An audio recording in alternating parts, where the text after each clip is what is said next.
हकीकत जब मैंने देखी मैंने कहा नहीं जी पाऊँगा यार मैं। बड़े-बड़े स्टार आ रहे हैं और आप वहीं पर खड़े हुए हैं, आपकी जेब में ₹2 हैं, आप भूखे हैं और आपके सपने भी वही। नॉट फिट सुनते-सुनते दुखी हो गया था। और जो मुझे ये बोलता था ना कि तू बहुत अच्छा एक्टर है, मेरा मन करता था चप्पल निकाल के मारूँ इसे। क्योंकि वो दौर था जो ऐसा दौर था कि मैं 2 साल घर पे खाली बैठा रहा और मेरे पास काम नहीं था। सबसे बड़ी खुशी ये है कि मेरे पे दाँव खेला तो हिंदुस्तान के सबसे बड़े निर्देशक ने खेला। कब आपको लगा हो कि एक्टिंग में ही करियर बनाना है? कॉलेज के टाइम पे मैं थिएटर करता था। मेरे जो मामा जी भी अब नहीं है, मामा जी सबसे पहले हमारे परिवार में बॉम्बे आए थे। तो मैं 1-2 बार उनके साथ सेट पे गया था दिल्ली और दिल्ली में देखता था यार, एक आदमी खड़ा होता है, 10 लोग लग जाते हैं उसके पीछे। कोई शीशा लेके खड़ा है, कोई जूस लेके आ रहा है। एक बहुत पहले एक धारावाहिक आता था अपराजिता, आहुति, अर्धांगिनी इस हाँ, तरह के हाँ। धारावाहिक, हुँ, वो सब हुँ। वो करते थे। मैंने कहा ये काम करना है भाई। तो मैंने मामा को बोला, तो मामा ने मेरे को बोला कि तुझे बोलना तो आता नहीं है। हिंदी ढंग से बोलता नहीं क्योंकि मैं हरियाणवी था बहुत ठेठ। तो मैंने कहा मैं सीख लूँगा मामा। तो हमारे वहाँ स्टेशन पे छोटी-छोटी किताबों की दुकानें होती हैं। हुँ, हुँ, हुँ। तो वहाँ ऐसी बहुत सारी किताबें मिलती थी। अ, एक्टिंग सीखी है 10 दिन में। तो वो सारी किताबें मैंने खरीदी। कॉलेज में क्या होता था, कॉलेज में प्ले होते थे। मैं कॉलेज में 3 बार बेस्ट एक्टर अवार्ड लिया मैंने। तो हमारे यहाँ कॉलेज में ऑडिटोरियम था जिसमें कलाकार तो साल में 1 बार जाते थे, कबूतर रोज़ आते थे। तो मैं शाम को मैं ऑडिटोरियम जाता था, तो मैंने कबूतरों के सामने, खाली चेयर्स के सामने परफ़ॉर्म किया। खाली परफ़ॉर्म नहीं किया, मैंने कई बार अवार्ड लिया। वो स्पीचेज़ दी कि मुझे अवार्ड मिलेगा तो मैं कैसा बोलूँ। तो एक्चुअल में यदि कोई मुझसे पूछे कि आपका एक्टिंग में गुरु कौन है? तो स्वयं मैं हूँ। तो कोई गुरु नहीं है, एक्टिंग किसी ने नहीं सिखाई मुझे। जब पहला ब्रेक कौन-सा था आपका? वो कहाँ मिला? आसान था नहीं, दिल्ली में सोनीपत रहता था, सोनीपत से दिल्ली आता था। तो इतना आसान था नहीं ये सब। पांडव नगर में इंडियाज़ मोस्ट वांटेड का ऑफ़िस था। तो मुझे लगा कि यार यहाँ पे एक ऑफ़िस है एक्टिंग का, एक बार ट्राई कर लें क्या? वहाँ मुझे मिले राजेश तेलांग जी। मैंने कहा सर मैं एक्टर हूँ। बोले क्या किया है? मैंने कहा नहीं कुछ करना है तभी तो आपके पास आया हूँ सर। तो उसके बाद हुआ क्या कि मेरे को सडनली 2 दिन बाद मेरी बहन जो है, सबसे छोटी मेरी बहन है, भागी-भागी आई रिहर्सल पे, बोले भाई, भाई फ़ोन आया है। कहाँ से फ़ोन आया है? इंडियाज़ मोस्ट वांटेड से फ़ोन आया है। बात हुई, तो मैं पहुँचा वहाँ पे, पहुँच कर के मैंने सर से मिला, शूट स्टार्ट किया, पहला शूट ज़िंदगी का। एक गुंडे का रोल मिला तो सर ने मुझे बोला, राजेश जी ने, कि अनुज तेरे फेस में एक बात है। मैंने कहा सर। बोला तुझे पॉजिटिव और नेगेटिव दोनों मिले ना, दोनों में कमाल कर सकता है।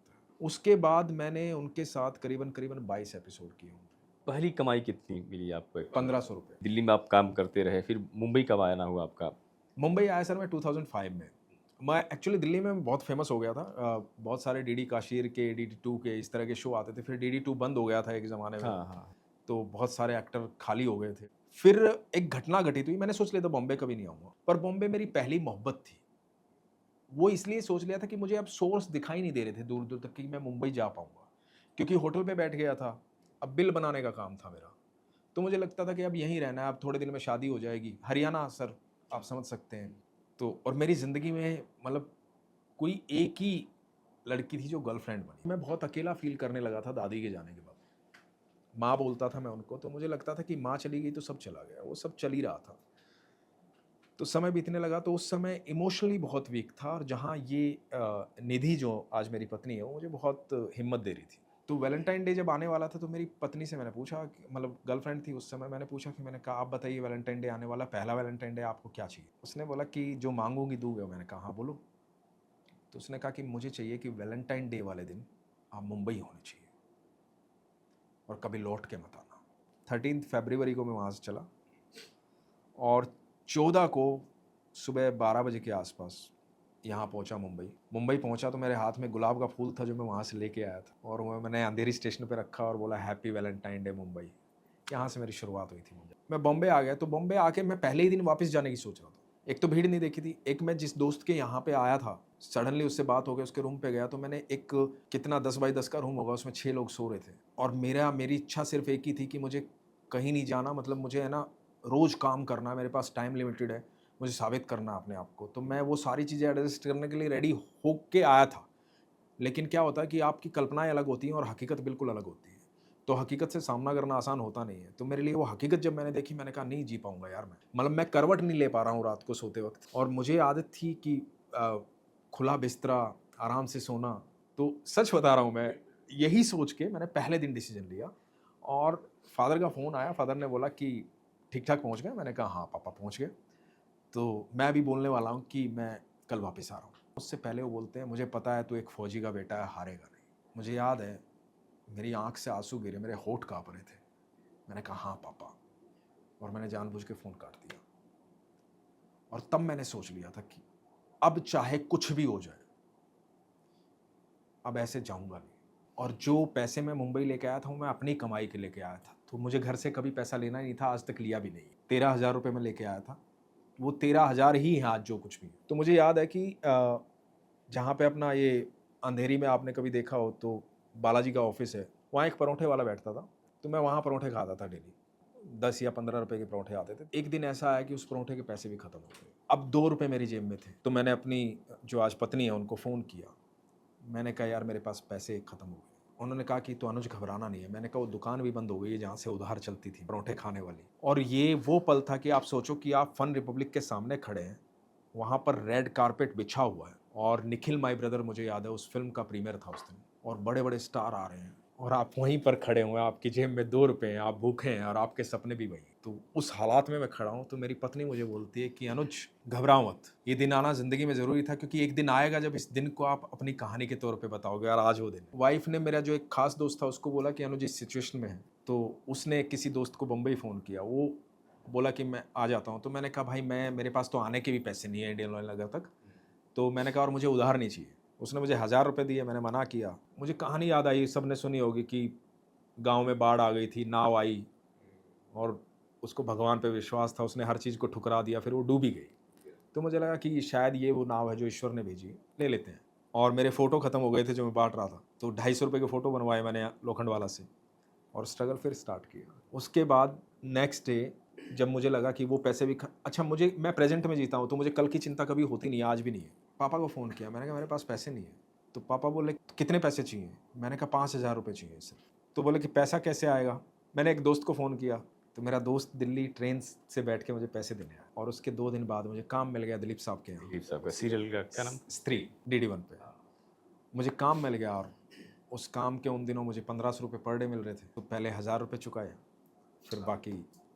स्त्री के बाद मुझे कोई काम ऐसा मिला नहीं, लेकिन मुझे ये लगा कि बम्बई मुझे बुला रहा है। सबसे मुश्किल काम था बम्बई में रहना। तो मुझे एक एक्टिंग इंस्टीट्यूट था, उस एक्टिंग इंस्टीट्यूट में मैं गया और वहाँ मुझे टीचर की जॉब मिली। मैं वहाँ पढ़ाने लगा, बदले में मैंने रहने का ठिकाना मांगा। उसके बाद करीबन महीना भर हुआ और महीने भर बाद मुझे अफ़सोस हुआ कि ये करने थोड़ी ही आया था। तो मैं बहुत दुखी था, परेशान था इस चीज़ को लेके कि करूँ क्या, समझ में नहीं आ रहा। टीवी के जिस भी ऑफिस में मैं गया, वहाँ पर होता क्या था कि मैं जिस भी ऑफिस में घुसता था, वहाँ 6-6 फुट के लोग पहले खड़े होते थे। हाथ में डीओ और परफ्यूम लेके खड़े होते थे। मुझसे अच्छे कपड़े पहनते थे। मुझे उस तरह की बातें करनी नहीं आती थी। तो उन सब के बीच में मैं दब जाता था कहीं न कहीं, और कहीं भी मैं फिट नहीं था। Not fit not fit. सुनते-सुनते दुखी हो गया था मैं। तो मुझे लगा कि यार यहाँ आर्ट की ज़रूरत नहीं है, यहाँ कुछ और ज़रूरतें हैं। मुझे राम गोपाल वर्मा के यहाँ पे पहला काम मिलता है फ़िल्म में, गो। किसी दोस्त के साथ गया हूँ, उसने मुझे नीचे रोक दिया कि ऊपर जाना अलाउड नहीं है। उसका ऑडिशन हो गया तो उसको रियलाइज़ हुआ कि यार इसको भी मिलवा देता हूँ। यही उसकी गलती भी थी शायद। तो मैं ऊपर गया, मुझे पता लगा कि वो जो हैं वो रामू जी का सारा काम सँभालते हैं। मैं उनके पास गया, मैंने कहा सर 2 मिनट दे दीजिए, उसके बाद कभी 2 मिनट नहीं माँगूँगा। तो बोले बताइए। मैंने कहा सर मैं एक्टर हूँ, मुझे काम करना है रामू जी के साथ। और उन दिनों हर एक्टर का सपना होता था राम गोपाल वर्मा। तो मैंने कहा मुझे काम करना है सर, तो मेरी परफॉर्मेंस देख लीजिए, बस 2 मिनट की परफॉर्मेंस आप देख लीजिए, उसके बाद आप भले ही मुझे ना बुलाइएगा, पर आप मुझे भूल नहीं पाएंगे, मेरी गारंटी है। तो बोले कि क्या किया तुमने? मैंने कहा कुछ नहीं किया अभी तक, तो धारावाहिक सीरियल वगैरह किए, फिल्म कुछ नहीं की, पर इनके साथ काम करना है मुझे, मेरी इच्छा है। तो बोले कि अच्छा 2 लाइनें बोल के बताओ। उन्होंने 2 लाइनें दी, मतलब ऐसी ही 2 लाइनें, वहीं सीढ़ियों में सिगरेट पी रहे थे। मैंने बोली तो बोले आओ मेरे साथ। उन्होंने बुलाया टीम के एसोसिएट को, बोले कि अनुज शर्मा है और ये फाइनल है, बाकी सबको बोल दो कि कास्टिंग फाइनल हो चुकी है। 5 मिनट में मेरा फोटो रामू जी के पास पहुंचा। 6 मिनट में मैंने फिल्म साइन की और सर 12 घंटे बाद मैं शूट कर रहा था। इन बिटवीन बहुत सारी ऐसी चीज़ें हुई जहां मैं गिरा हूँगा। मतलब एक समय ऐसा आया लाइफ में जहां लोग मुझे ये कहने लगे थे कि तू बहुत अच्छा परफॉर्मर है, कमाल का काम करता है, कमाल। और जो मुझे ये बोलता था ना कि तू बहुत अच्छा एक्टर है, मेरा मन करता था चप्पल निकाल के मारूं इसे। क्योंकि वो दौर था जो ऐसा दौर था कि मैं 2 साल घर पे खाली बैठा रहा और मेरे पास काम नहीं था। सब यही कहते थे बहुत कमाल का एक्टर है, बहुत कमाल का एक्टर है, पर काम कोई नहीं देता था। संजय लीला भंसाली की web series Heera Mandi release हो चुकी है। सीरीज़ को काफ़ी पसंद किया जा रहा है और आपका कैरेक्टर भी काफ़ी निखर कर आया है। किस तरह से जुड़ना होगा इस सीरीज़ से? सीरीज़ ऑलरेडी शूट हो रही थी और जस्ट 2 दिन पहले, जिस दिन मैं सेट पे था, उससे 2 दिन पहले मैं फ़िल्म सिटी से रात को 1:30 बजे आ रहा था। मेरे भाई के साथ था मैं और मैंने बोला कि ये सेट तो सर का लगा हुआ है, संजय जी का।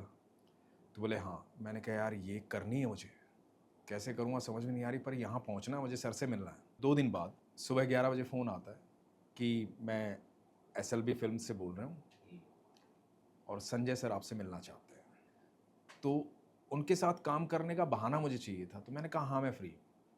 तो थोड़ी देर बाद फिर मुझे एक फ़ोन आया बातचीत होने के बाद कि आप एक ऑडिशन 10 मिनट में भेज दीजिए।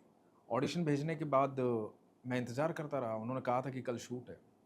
तो 1 घंटा बीता, 2 घंटे बीते, रात के 11 साढ़े 11 बज गए।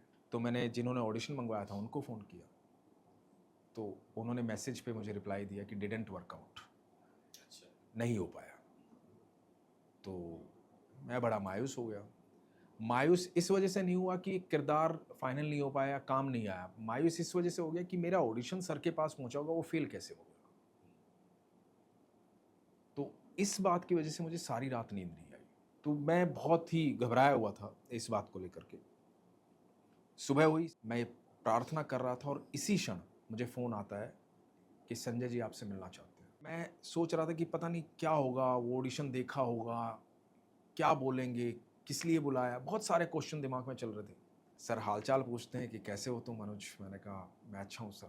और सर सबको कहते हैं कि he is my lucky charm. Sir इससे बड़ा कॉम्प्लीमेंट मेरी ज़िंदगी में आज तक मैंने कभी कहीं से भी नहीं सुना। ज़िंदगी के इस महत्वपूर्ण सफ़र में कुछ किरदारों को हमेशा के लिए खो दिया, जैसे मेरे दादाजी, मेरे पापा। और खुशी इस बात की है कि 27 साल में 96 6 जनवरी 1996 को पहला शॉट और आज 2024 27 साल के इस सफ़र में मुझे किसी ने उस तरह से देखा तो नहीं कि मैं, मतलब मेरे पे दाँव खेलने वाले लोग तो नहीं मिले। इस बात के लिए मैं थोड़ा-सा दुखी था, लेकिन सबसे बड़ी खुशी ये है कि मेरे पे दाँव खेला तो हिंदुस्तान के सबसे बड़े निर्देशक ने खेला। और इससे बड़ी अचीवमेंट हो नहीं सकती। मैं 50 चीज़ें भी कर लेता, कितनी भी बड़ी-बड़ी चीज़ें कर लेता, तो मुझे सबको जाकर के बताना पड़ता कि भाई मेरी फ़िल्म आ रही है देखो। आज हीरा मंडी किसी को बताने की ज़रूरत नहीं है कि आप देखो, वो देखेंगे, मजबूरी है उनकी, क्योंकि ऐसा सिनेमा बार-बार बनता ही नहीं है। वो अमर सिनेमा है। वो जब तक एंटरटेनमेंट वर्ल्ड रहेगा, जब तक हीरा मंडी देखी जाएगी। मुझे उसकी, मतलब मुझे बताना नहीं है अब कि भाई मैं उसमें हूँ और आप देखो। तो मुझे ईश्वर ने 27 साल बाद वो चीज़ दी, जो किसी भी एक्टर के लिए सबसे बड़ी खुशी की बात है।